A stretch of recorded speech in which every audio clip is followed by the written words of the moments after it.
Bonjour à tous, vidéoblog numéro 70. Aujourd'hui, on va parler d'une thématique qui ces derniers temps, il y a eu un petit peu de buzz là-dessus, c'est sur les sensations en ostéopathie et notre toucher.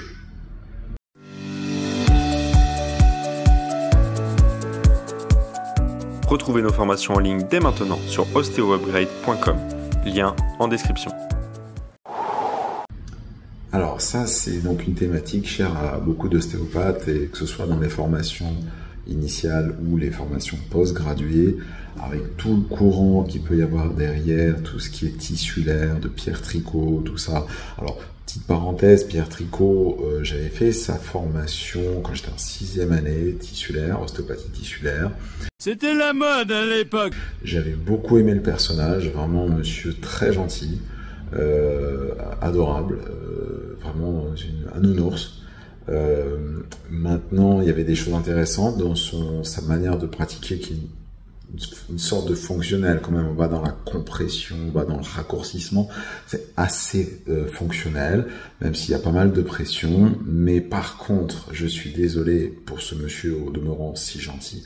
Il commet plein d'erreurs de raisonnement, et à commencer parce que pour lui, dès lors qu'il sent quelque chose, c'est vrai, c'est faux. Arrêtez de penser parce que vous sentez quelque chose que c'est vrai. Ça n'est pas le cas. Les hallucinations tactiles, ça existe. Les effets idéomoteurs, ça existe. C'est une réalité. Si vous êtes persuadé de vouloir sentir quelque chose, vous allez sentir quelque chose. Mais est-ce que c'est réel? Est-ce que ça a une réalité tangible derrière? Non. Donc attention aux raccourcis. Ah, je le sens, c'est vrai, c'est réel. Peut-être pas. Peut-être pas. C'est pas pour rien que sur les tests orthopédiques, on sent un arrêt dur sur un Lachman, un truc comme ça. Mais ouais, mais c'est pas fiable à 100%. Il y a des faux positifs, il y a des faux négatifs. C'est pareil pour tous les tests orthopédiques. Pourquoi ça serait différent des tests ostéopathiques? Arrêtez de penser qu'un test ostéopathique, c'est différent dans le raisonnement qu'un test orthopédique. Le problème en ostéopathie, c'est que vous n'avez jamais eu de gold standard qui va déterminer, tiens, je sens ça, toi, tu as raison, ah, mais moi, je sens ça, ben, toi, tu as tort. Il n'y a jamais. Alors, à chaque fois, on retombe un peu sur nos pattes, hein, les formateurs, en disant, ouais, mais vous sentez pas le même niveau. C'est trop facile de dire ça. C'est beaucoup trop facile. Il n'y a rien qui est prouvé dans ce que vous dites. Les différents niveaux, c'est vaste. Encore une fois, je ne suis pas là pour casser du sucre sur le dos des formateurs, des profs ou quoi que ce soit. Je dis juste, réfléchissez. Ayez un peu de sens critique envers ce que vous dites. Soyez cohérent par rapport à un principe de réalité, un principe d'études scientifiques et de neurophysiologie. Je suis désolé, les hallucinations tactiles, ça existe. Que ce soit sur le toucher épicritique, que ce soit sur la sensibilité thermique. Ça, c'est un exemple que m'avait donné Terra Morsi, que je donne régulièrement en séminaire. C'est-à-dire, vous mettez, imaginez que vous êtes sur une chaise, vous mettez une main sur le pied de la chaise, qui est par exemple en métal, et une sur le dossier de la chaise. Donc la main gauche, par exemple, sur le pied en métal, et la main droite sur la chaise. Eh ben, la question que je vous pose, c'est quelle est la partie la plus froide? 99% va dire, ah, c'est le pied. Ben non, vous êtes tombé dedans. Ça s'appelle une hallucination thermique. C'est-à-dire que la température est la même si la chaise est là depuis quelques heures dans la salle où vous êtes, la température s'est homogénéisée, et si vous pointez un laser, un thermomètre laser sur le pied en métal et sur le dossier de la chaise, vous verrez que c'est la même température. Seulement votre sensation est faussée par la conductibilité du matériau. Votre chaleur passe plus vite dans le fer que dans le plastique. Donc vous avez l'impression que c'est froid. C'est la même température. C'est connu, on connaît tout ça dans les premiers cours de biologie. Vous mettez votre main gauche dans un bol d'eau froide, vous mettez votre main droite dans un bol d'eau chaude, et ensuite les deux, vous les mettez au milieu dans un bol d'eau tiède. Eh ben, la main gauche qui était dans l'eau froide va penser que c'est chaud, la main droite qui était dans l'eau chaude va penser que c'est froid. Alors c'est la même température. C'est un référentiel qui a été...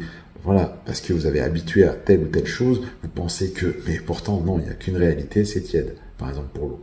Donc, arrêtez de penser que parce que vous sentez quelque chose, c'est nécessairement vrai. Non. Ok?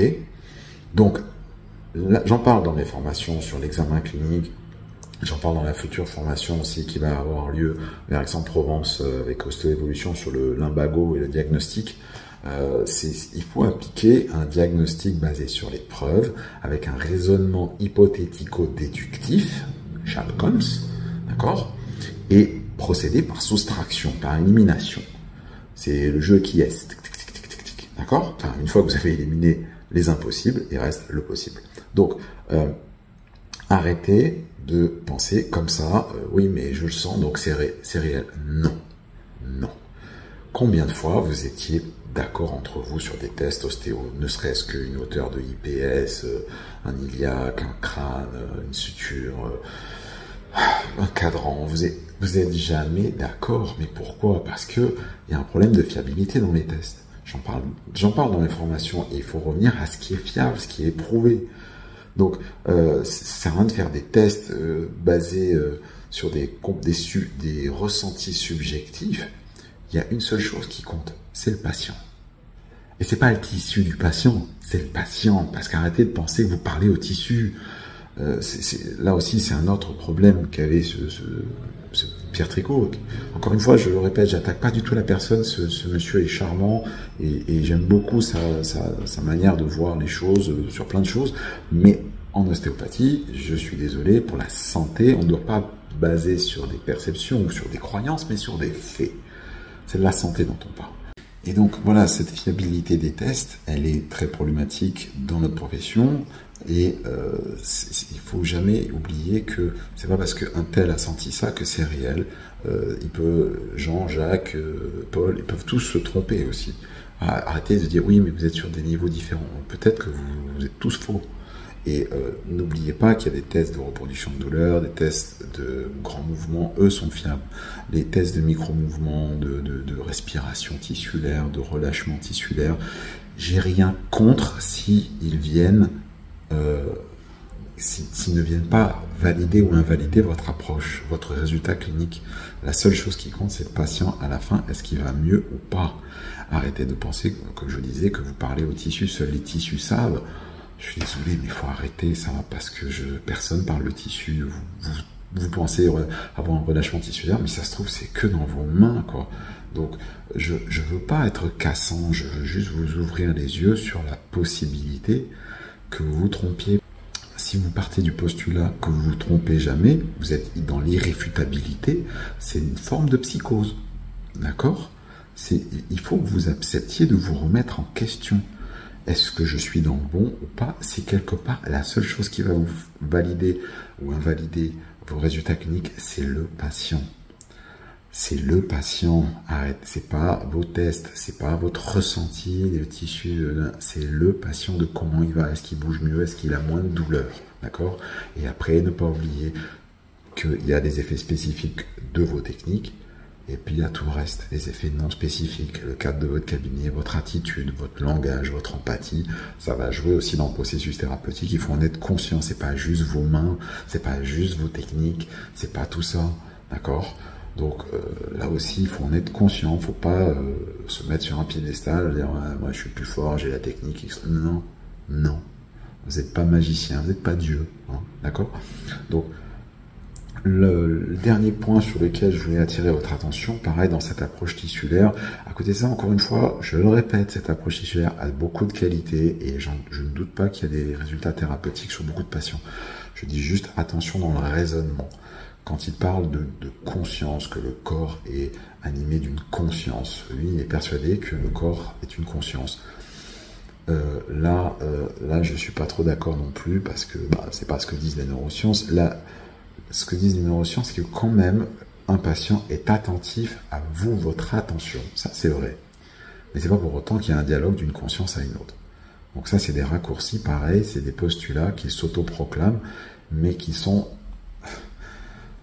comment dire, vous pouvez pas le contredire. C'est comme la psychanalyse, hein, vous pouvez pas la contredire. Ils retomberont toujours sur leurs pattes, on dit. Avec leurs postulats invérifiables, irréfutables, c'est trop facile. C'est pas ça la bonne démarche. La bonne démarche, c'est accepter de se remettre en question. Et pour ça, il faut accepter que ce qu'on dit, c'est pas forcément une vraie vérité, une vérité absolue. On sait, un concept n'est jamais totalement vrai parce que c'est une tentative d'expliquer l'environnement. Et chaque concept est fondamentalement faux parce que c'est forcément incomplet. Mais il faut toujours avoir le retour honnête de se dire, peut-être j'ai tort.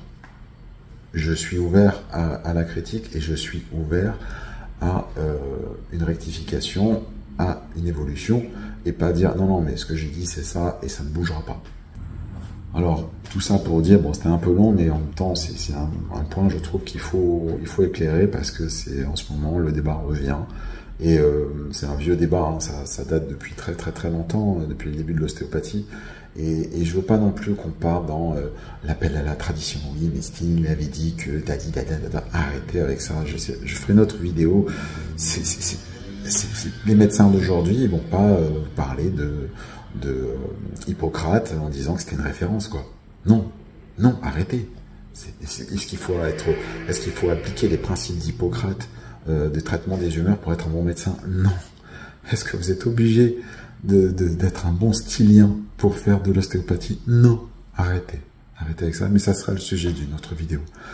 Après, ce que je voulais vous dire aussi, c'est que je ne critique jamais les personnes en tant que telles. Je ne fais pas d'attaque ad hominem. Je ne fais que des remarques sur des concepts, d'accord? Je ne critique pas les personnes, je critique les concepts et le raisonnement qu'il peut y avoir derrière. Voilà, j'espère que cette vidéo vous aura plu et puis d'ici la prochaine fois, portez-vous bien. Salut! Si la vidéo vous a plu, n'hésitez pas à mettre un pouce bleu, abonnez-vous et restez connecté en activant la cloche de notification.